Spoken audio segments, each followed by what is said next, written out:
to give a giant thank you to Jessica for inviting me in here, and a thank you to all of you for letting me share my project with you. So to begin off, I'm going to tell you a little bit about myself. So,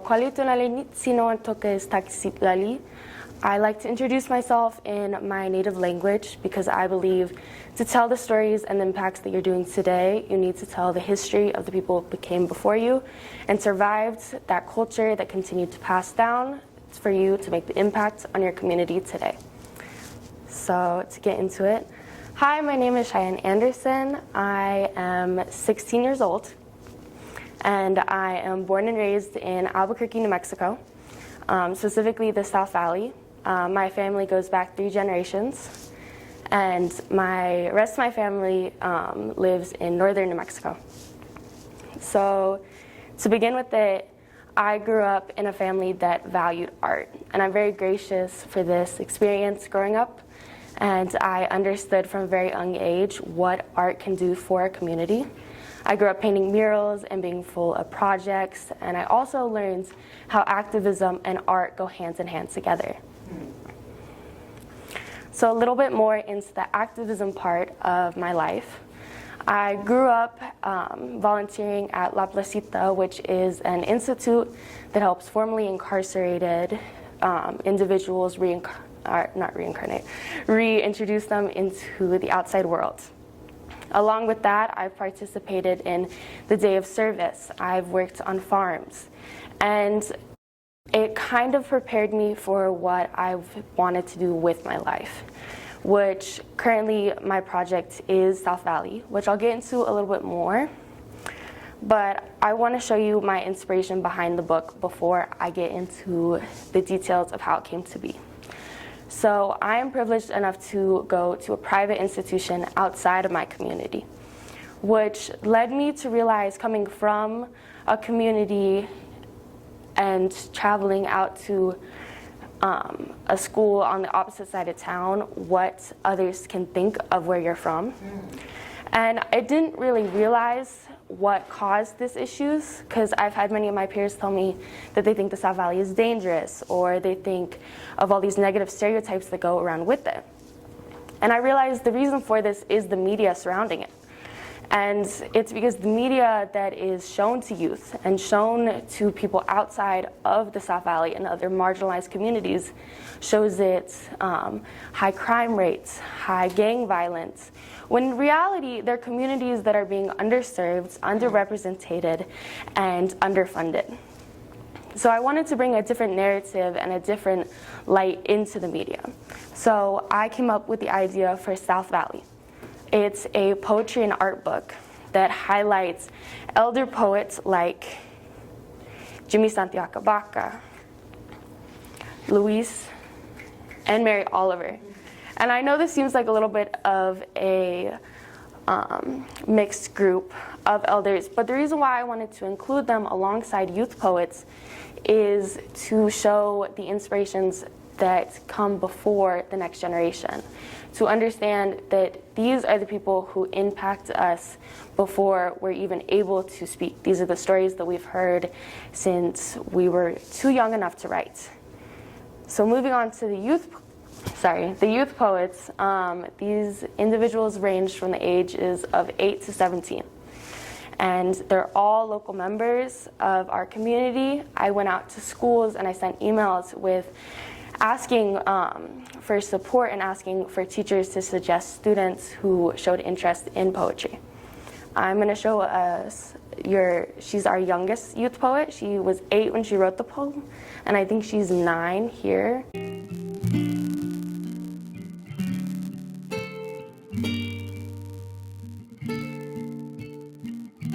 Summer breeze, a winter freeze, and everything from above. Trees rustle and bees buzz, all while everyone's humming along. My poem is about all of the sounds that you could hear inside of the South Valley. The paths around here are so nice to walk in because there's different sounds like the birds and trees and maybe some animals. I love just stopping for a second and listening.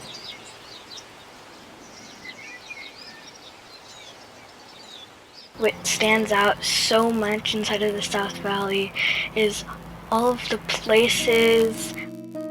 I was sad because Pop Fizz closed down after COVID, and that just broke my heart. And I was like, no, we go here every single day because it's by the trail that my family used to go to a lot. Now I'm like, I wish it would open back up again.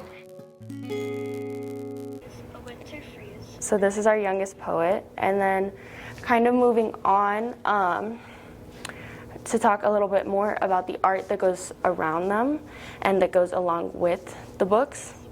So Bill Moore is the painter for all the photos in the book, and he has about 50 of these. And his inspiration behind every single one of his paintings is the idea that these are commonly overlooked by the outside community who don't see it every day. Somebody might just look at this and see Dairy Queen, but when you ask somebody who's seen it and grown up on it and seen the specific area it's in, they kind of have this moment where they see it and they go, oh, I know that place. And they have that kind of recognition. And that was my main goal for this, because growing up, there wasn't that recognition in the media of street corners and of little moments and even people. So when I was going through this book, I felt it was important to first, in the introduction, talk about who was in the South Valley before the South Valley even existed. And along with that, on the intro page, we kind of talk about our reasonings behind starting it. So this was me and my friend Issa. We're both 10th graders when we did this. So I'll run through a little bit of the imagery here.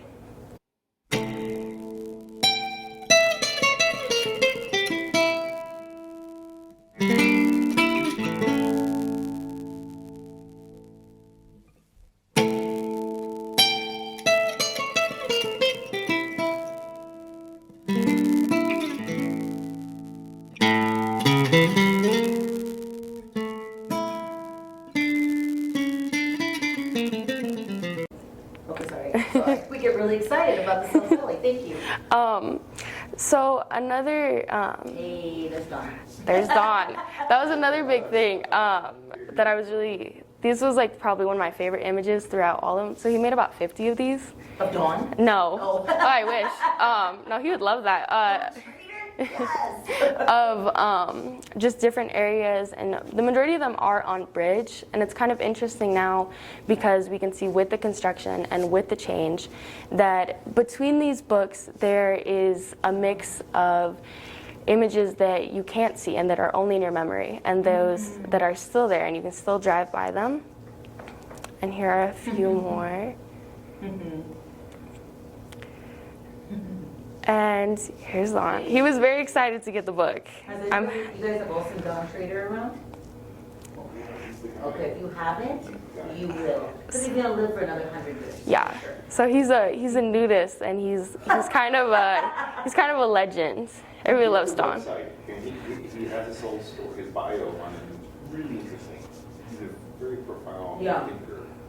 He really, really is. And Adam Rubinstein made paper dolls of Don Schrader, and he only had 2 pair of clothes, his shoulders, and then winter Don Schrader. Which is the jeans. Yeah, the jeans. Yeah. That's his little cart. That's how you know the seasons have changed. And then from this, we've gotten a lot of recognition, which is one of my main goals with this project, to get it out there. So we got congressional recognition, and with the help of the mayor, we got it into all the Albuquerque libraries at first, and then we got in touch with the whole department. So currently they're in every single library all across the state, which was one of my greatest achievements with this project, because I wanted it to have accessibility. I wanted it to be accessible for kids and for families who can't go out and spend $25 on a poetry book that they are probably going to read once. So this way it gets shared all across New Mexico. We've also gotten into kids' magazines, so hopefully we get these stories out and more people will go to the library. And another one of my favorite things is that we've been going into classrooms, and because the system on how to get books into elementary libraries is a little bit tricky, so we've been donating them and talking to the class, and very similar to your guys' outreach projects, we've been pretty much doing the same thing, but with paintings. And I'd like to give a giant thank you to Jessica for inviting me in here, and a thank you to all of you for letting me share my project with you.